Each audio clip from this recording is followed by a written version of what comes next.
लोकसभेच्या निवडणुकीच्या अगोदर सध्या 3 लाखांना आमचा सीट निवडून येणार असाच दावा होता। एका पहिल्याच सभेमध्ये माजी खासदार असणाऱ्या त्यांचं वक्तव्य होतं की आहे का कुणी उमेदवार, कुणी सुद्धा उमेदवार आपल्याकडे नाही आहे। त्याच्यामुळे त्यांनी तसे दावे करायचेच असतात। त्यांच्या दाव्याला काही बीड जिल्ह्यातली जनता आता थारा देणार नाही आहे। आपल्याला बीड जिल्ह्याचा काय निकाल लागणार आहे तुम्हाला माहिती आहे, जनतेला माहिती आहे, मला माहिती आहे।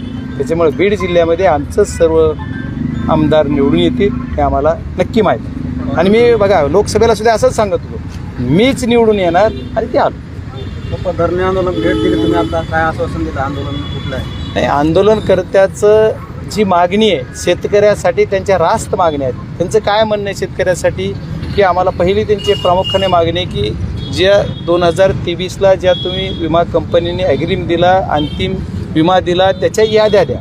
जर तुम्ही दिल्यात म्हणतात एवढा गवगवा करतात मग द्या का देत नाही? ह्याच्यावर कुणाचं प्रेशर आहे? सरकारनं दिल्यामध्ये विमा कंपनी का देत नाही? जर तुम्ही पैसे दिलेले आहेत, तुम्ही सगळं केलं तर दिल्या पाहिजे। त्यांची मागणी रास्त आहे आणि शेतकऱ्यांना हिताच लॉ पॉईंटवर तुम्ही बघा कायद्यानुसार सुद्धा तुम्ही दिले तर देईल त्याच्या याद्या। आता लोकशाहीमध्ये तू कुठलंच काही नाही, ऑनलाईन सगळं म्हणतात, मग ऑनलाईन सगळं त्याच्या याद्या द्या। ते याद्या तुम्ही दिल्या पाहिजेत आणि याद्या त्यांची मागणी, त्या मागणीला माझा सुद्धा पाठिंबा आहे। पीक विमा कंपनीचे लोक फिरत आहेत, शेतकऱ्यांकडून 200 रुपयाची वसुली करत असल्याचा व्हिडिओ एक व्हायरल होतोय बीड जिल्ह्यात। हो, मी परवा ज्या दिवशी पीक पाहणी केली ज्या अतिवृष्टीची त्या दिवशी सुद्धा माझ्या निदर्शनास आलं। मी असणाऱ्या तिथल्या सर्व लोकांना सांगितलं जी मुलं पैसे घेत होते 100 रुपये 200 रुपये घेतात तसं जेव्हा माझ्याकडे आला विषय त्यांना सगळ्यांना सुद्धा बोलवून घेतलं आणि मी सांगितलं बाबा हो तुम्ही आमच्या शेतकऱ्याकडून 1 रुपया घेऊ नका। शेतकरी अगोदरच हवालदिल झाला, या शेतामध्ये 1-1 फूट पाणी आहे। 3रा दिवस मी ज्या दिवशी गेलो ते 3रा दिवस होता, 3रा दिवस आहे तरी आज पूर्ण भरलेला आहे। त्याच्यामुळे पाणी जर पूर्ण भरलेलं असेल तर त्या शेतकऱ्यांचं एवढं नुकसान झालं तुम्ही आणखी ते काय आपल्याकडे जशी मने मडेवर लोणी खाणं तसं जर कंपनीचे लोक करत असले तर ते चुकीचं आहे आणि त्याला प्रशासनानं शासनानं दखल घेतली पाहिजे, त्यांना जॉब विचारला पाहिजे की तुम्ही असं का करता। इथल्या कार्यालयात तुम्ही जाणार जॉब विचारायला? 100% गुरुवारी जाणार। म्हणजे या गटामध्ये अनेक जण सहभागी आहेत असं देखील बोललं जातं, तुम्ही नेमकं कसं पाहताय या सगळ्या प्रक्रियेकडे? नाही, आदरणीय मनोजदादा जरंगे काय बोलले हे तुम्ही सर्वांनी, मी पण तुमच्या माध्यमाच्या ह्याच्यातून बघितलेलं आहे। ते जे बोलतात तर त्यांना काहीतरी माहिती असेल तेव्हा ते बोलत असतील। आता ते का बोलतात ह्याच्यावर मी उत्तर कसं देणार?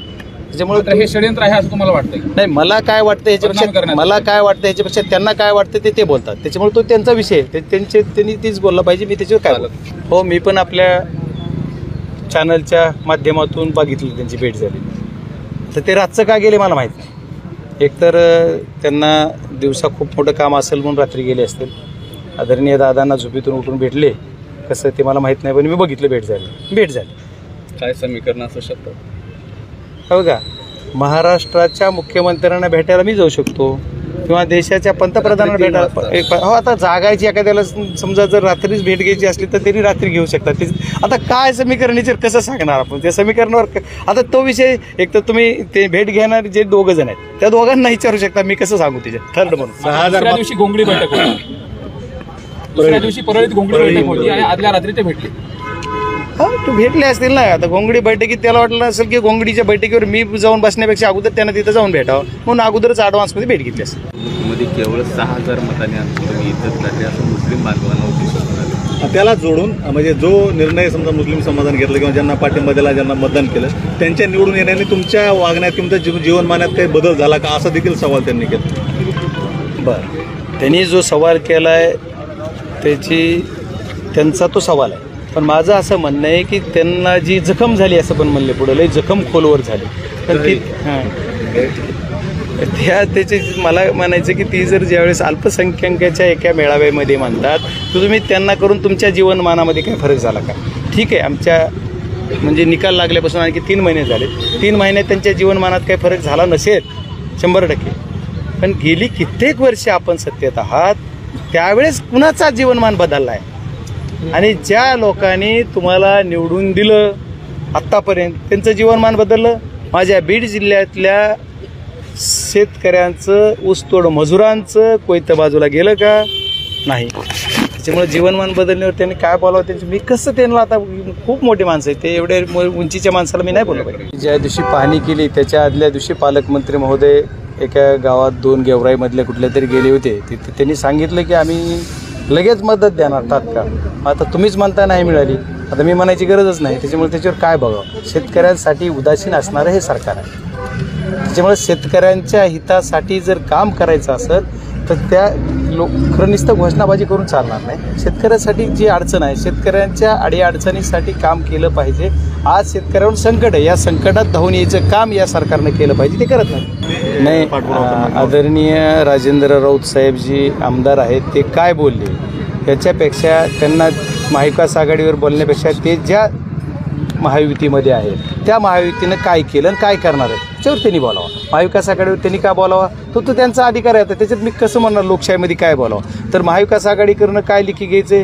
तर मी बजरंग सोनवणे म्हणून मी आरक्षणाच्या बाजूनं आहे, मनोजदादाबरोबर आहे. 10 वारंवार मी जाहीर केलेलं आहे आणि ओपनली असतो. त्याच्यामुळे काही चोरून लपून नाही. त्याच्यामुळे त्यांनी काय बोलावं, त्यांनी काय करावं हा त्यांचा अधिकार आहे. त्याच्यावर मी का बोलावा आणि काय बोलू त्यांची त्यांना वाटते ते बोलत असतात. प्रत्येक कार्यक्रमासह इथल्या पालकमंत्र्याला कृषी मंत्र्याला काही दिसत नाही.